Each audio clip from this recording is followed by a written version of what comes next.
začetek tekme je bil nekoliko na njihovi strani, ampak ko smo se osvobodili tega njihovega pritiska, ko smo tudi mi nekaj odigrali, kasneje zabili 2 zadetka, mislim prvi polčas, da je bil zelo dober z naše strani, potem ko so se zgodile tiste mogoče menjave, ritem tudi nekoliko padel, ampak smo, bom rekel, v tem najhujšem delu priprav, kjer so noge tudi težke in moramo nadaljevati tem ritmom.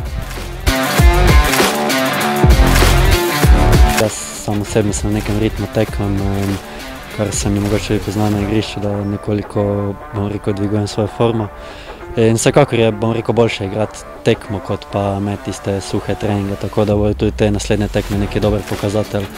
Tudi vemo, da je v Evropi nas čaka težek nasprotnik in prav te težke tekme nam bojo ogromno prinesli.